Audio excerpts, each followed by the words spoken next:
UFC 310 is coming up this Saturday, and it's a pretty good card, but the card placement and just, I have no clue what the UFC is doing, honestly. We have Bryce Mitchell and Kron Gracie on the main card. We have Nate the Train on the main card, entertaining fighter, but on the main card of a pay-per-view. When you have Evloev Sterling, which I get, they're not the most exciting fighters, but still, Kron Gracie, are you kidding me? How the hell is that on the main card? It makes no sense. And for this card, I'm going to kind of break down these fights a little bit differently, because I don't want to do an in-depth breakdown on Kron Gracie, Bryce Mitchell, but I actually want to talk about Evloev Sterling because I think that's a very interesting matchup unfortunately, I think there is a clear winner in that fight, but we'll get to that. Starting off with the main event, Pantoja, Kai Asakura. Kai Asakura, UFC debut, title shot. Horrible, but it does kind of make sense when you think about it. I would have liked to see Kai Kara France get the title shot because he beat Amir Albazi. He's 2-1 in his last 3, only losing to Brandon Moreno in a fight which he was winning. He was winning that fight until he got knocked out or finished with the liver kick, I think. But I don't understand why they would give Kai Asakura the title shot. Because just think about it like this, okay? If they give him someone like Kai Kara France, Steve Erceg, someone that has somewhat of a name, maybe Manel Kape in the trilogy, and he beats them, he's going to get even bigger. And now you're kind of risking it, where he's going to fight Pantoja when Pantoja is still in his prime, 34 years old. But what you could do, if you would have just gave him another fight, he wins that, and then he gets a title shot, he gets to fight Pantoja when he's 35, 36, and he probably wins that fight. It would have made so much more sense. But the UFC, they don't know what the hell they're doing, as usual. And they made this fight, which I have a feeling Kai Asakura should get it done, even though there's no reason for me to believe that. The only way you could pick Kai Asakura is just by vibes. Like, let's be honest, he's bigger. He's a bantamweight. Let's be real, he's a bantamweight. We don't know how that weight cut is going to be. I don't think it's going to be as bad as a TJ Dillashaw weight cut, but it's not going to be easy. And he doesn't have like a granite chin. He's been knocked out before. His chin is probably going to be pretty bad. Pantoja is he's kind of powerful, not really. He dropped Brandon Moreno, which was impressive. He could put Kai Asakura down, definitely possible. But again, I just don't see Pantoja knocking Kai Asakura out. And I think unless Kai Asakura lands the flying knee, lands something in the clinch against the fence, I don't really see him winning this fight. I know a lot of people are hyping him up because he stuffed a few takedowns from Merab in training, which, I mean, what does that even mean? Let's be honest. And Merab isn't even good at completing takedowns. It's not like he's has the best control time by any means. He's not as high level of a grappler compared to Pantoja, to be honest. And I just don't see Kai Asakura getting it done. I just don't. I feel like you cannot pick Kai Asakura. Maybe he catches him. He's fighting a guy with a granite chin. I don't see Kai Asakura getting it done. Pantoja, and also Kai Asakura, he's been taken down many times and he's been controlled when he got taken down. He does have decent initial takedown defense, but I've just seen him getting taken down against much less level grapplers. I think Pantoja takes him down somewhat easily, does well in the striking too, and I think he gets a late submission. I'm going to say a 4th round submission, but yeah, that's my prediction for the main event. Co-main event, I did a whole breakdown on this fight. It's like 20-30 minutes.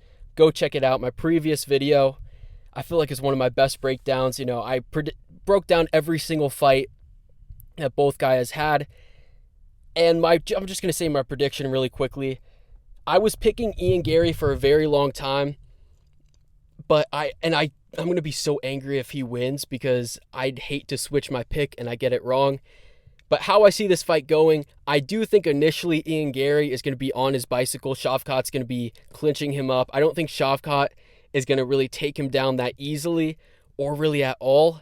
I think the first 2 to 3 rounds are going to be razor close, maybe even similar to the Jeff Neal fight, except a little bit more output. And then I think in the 4th or 5th, I think Shavkat is a very underrated striker. And I don't think Shavkat's going to finish Ian Garry. I don't think that's going to happen. I think that it's going to be like a split decision, and I think Shavkat is going to get it done. I'm going to pick Shavkat by like a split decision. Maybe a bad pick. Maybe he finishes him. But I think Ian Garry, people really aren't giving him credit. And even a guy like Jeff Neal, he couldn't finish him until the very last minute. And I think Ian Garry is a better grappler than, not Shavkat, but Jeff Neal. He's training with Charles Oliveira. I don't see a submission in this fight. If there's a finish, I think it's going to be 4th, 5th round TKO. But I have to go with Shavkat Rakhmonov by decision. I don't think he's going to finish him.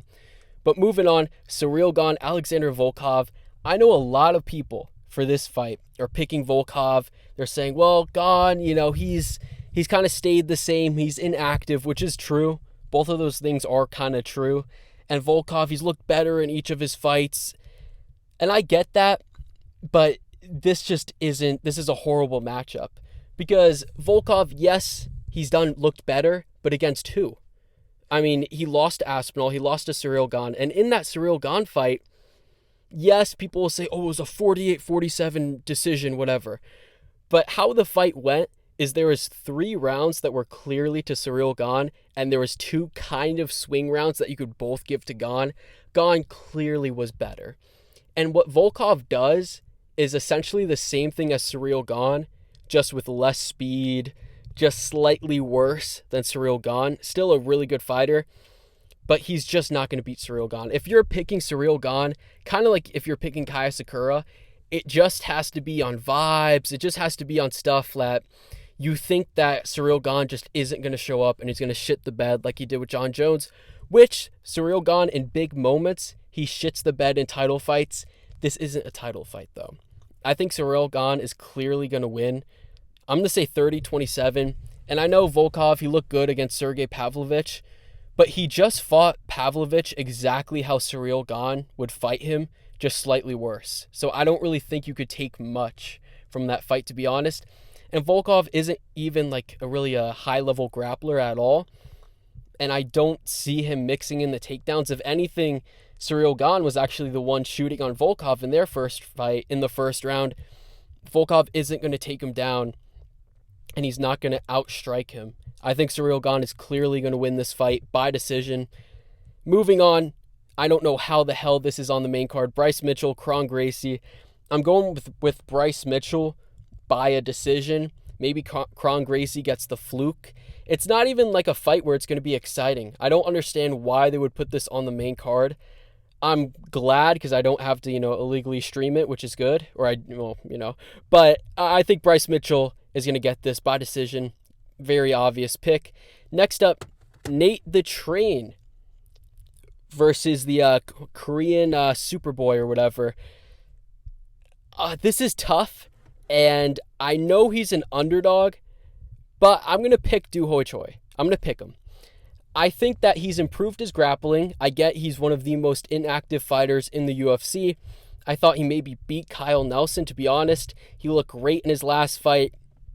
And I feel like Choi is a little bit better at using all of his weapons, his elbows, knees, stuff like that. I feel like he uses more stuff. Nate the Train got knocked down in his last fight. I think Choi, I'm pretty sure all of his wins in the UFC have been by finish. I think this is a potential fight of the night, to be honest. I doubt grappling is really going to take place that often. And I'm picking Choi as an underdog, in my opinion. But moving on, we have Anthony Smith, Dominick Reyes. Again, a fight I don't really care to break down because I think Dominick Reyes is clearly going to win. You can't bet on him because of how bad his chin is, but he's fighting Anthony Smith. I don't know if Anthony Smith has ever put someone out cold in his life, to be honest. And Dominick Reyes, he got knocked out, but he got knocked out by Ryan Spann, okay, who sucks, but he's powerful. And same thing with Yuri. Yuri has no technique, but he's powerful. He's dangerous. Jan Blachowicz, I don't think he has a ton of power, to be honest, but he is powerful. So he's getting knocked out, but he's getting knocked out by power punchers. And Anthony Smith is not a good fighter. And I think Dominick Reyes is clearly going to win. He has good takedown defense. He's way better on the feet. This is just a mismatch. And I'm happy we get to see a Dominick Reyes victory again. Anthony Smith, Maybe he retires. Who knows? Moving on, Vincent Luque versus Themba Gorimbo. Maybe we see another retirement. I mean, Luque, he quit in his last fight. That Atlantic City card was probably the worst card I've ever seen in my entire life. Eye pokes, Chris Weidman, early stoppages, Luque quitting, just a sad card. Luque basically, I know he had a brain bleed, so I guess he was nervous. He just quit. And the crazy thing is, he essentially tapped to forearm strikes. Like, that is insane. Buckley, so Luque, he pulls guard, he throws himself down, and Luque is just throwing shots, but it's at his forearms. He's missing all of the ground and pound, and Luque just refuses to do anything. He just quits, and he didn't even take any, that's crazy. He didn't take any damage in the first either. He took no damage, and he just quit. His gas tank was there. Everything, his skills were there. He just quit. Themba is really well-rounded. I don't think he has a ton of power. He's not as powerful as like a Buckley, but he's good everywhere. It's crazy because I think, maybe I'm wrong, I'm pretty sure Luque is actually younger than Themba, which is crazy to think about. Themba is really good. I think he's going to win. I can't pick Luque. After he quit so bad, I can't pick him. I have to go with Themba by a decision. Moving on, Evloev versus Sterling. This is the fight I really wanted to break down. So I'm going to go with Evloev by decision. And there's a lot of reasons. And I know a lot of people, how they're thinking about this fight is, well, Evloev, he's a really good grappler, but Aljo's an even better grappler. Evloev isn't going to have success in the grappling, and he has no power. And it's just going to come down to a close decision. And, Aljo, he's good at winning split decisions. He's funky on the feet. He has good movement. It's going to be hard for Evloev to track him down. And I just don't think so. Aljo, he has the lighter man skill. That is true. Neither guy seems to have much power, which is also true. Even though the knee Evloev landed a few times on Dan Ige, who has a really good chin, that would have knocked out Aljo. It really would have. Aljo's been knocked out before. And I think if Evloev lands that, Aljo's probably going out cold, to be honest. And Evloev is really good on the feet. He is actually, I think he would honestly give guys like Max Holloway, Volkanovski. I wouldn't pick him. Maybe I would. I probably wouldn't pick him against those guys, but he would actually be like a difficult test against those guys. He would beat a lot of people. He probably would beat Brian Ortega.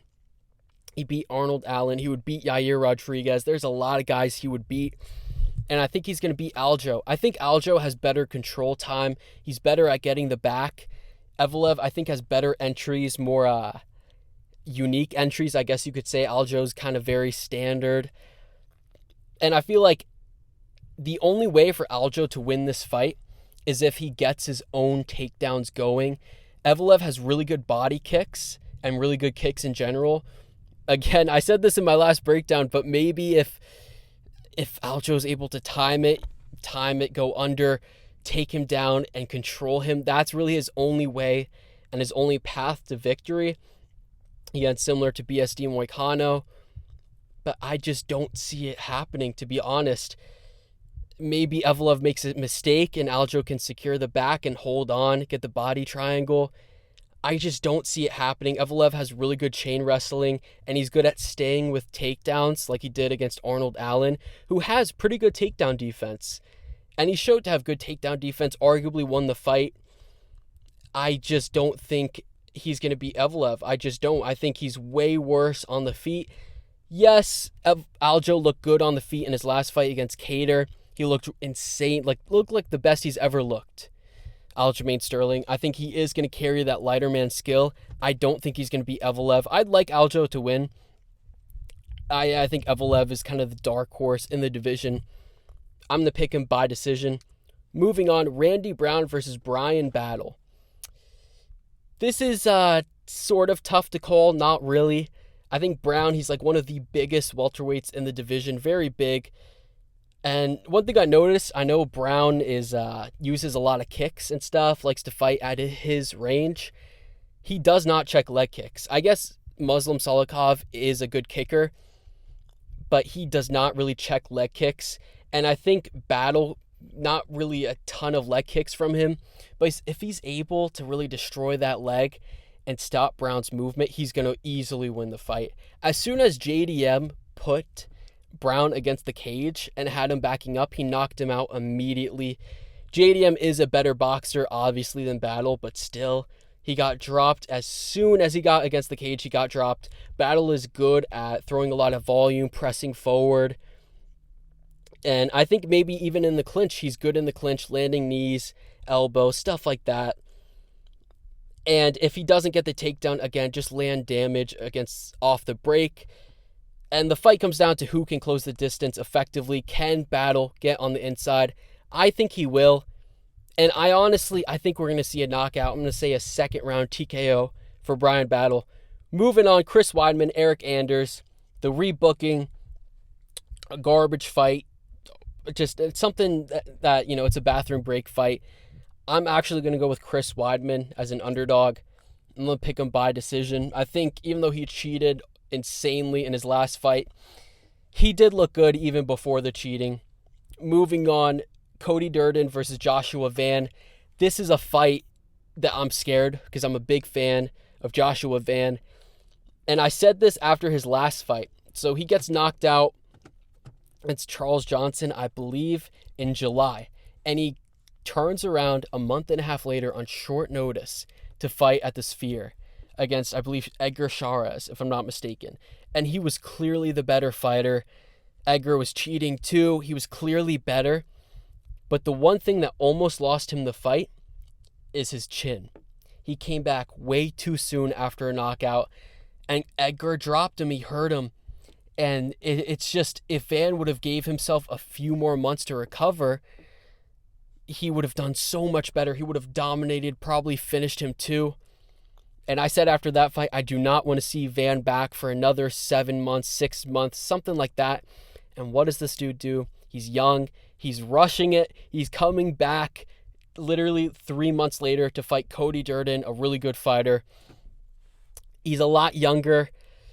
Van, he's just too active. This is really close. I definitely could see Durden winning. I think Van is very well-rounded.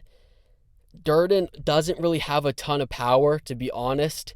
So I think that's kind of a good sign. Durden isn't really technical, more of a slugger. Definitely fight of the night potential. I think Durden is actually good at mixing up targets as well. And I think Van, he's slightly better everywhere. He should win the fight. It's just if his chin could hold up. And they are polar opposites. Durden likes to come out swinging, and Van is a guy that likes to take his time, like Peter Yan, ease into the fight. We'll see how that works. I think Durden is definitely going to win the first. I am going to pick Joshua Van. Durden has been knocked out before. I'm going to pick Van by a decision. Moving on, Michael Chiesa versus Max Griffin. This is a fight that I don't really care about. I feel like there's so many washed welterweight matches that are like every single pay-per-view has a washed welterweight battle. This is no exception. Both guys are not very good. I think Griffin is a little bit more powerful, a little bit better on the feet. I'm going to go with Max Griffin, to be honest. I just think he's better. I don't really care about this fight, to be honest. Moving on, Clay Guida versus Chase Hooper. Got to go with Chase Hooper. He's coming off of one of the best performances of the year. Guida is also, I don't know if it was his last fight against, I think, Bruno Silva or Joaquin Silva, I think, who's a power puncher who knocked down Arman Tsarukyan, and Guida would not quit. He would not get finished. He looked pretty good in that fight. Problem is, he's 43 years old. Chase Hooper also knocked down Boris Flat, I forget his name, knocked him down, dominated, finished him on the ground. Chase Hooper is going to win this fight. Pretty simple. Kennedy versus Bresky. I got to go with Kennedy. Lighter man skill, more dangerous everywhere. He's moving up, and even though he's moving up, he's arguably the bigger man. Bresky is not a heavyweight. I'm picking Kennedy by finish, second round TKO. Those are all my picks. Let me know what you think. Let me know who you got in the co-main event and the main event. But yeah, that is it for me. And yeah.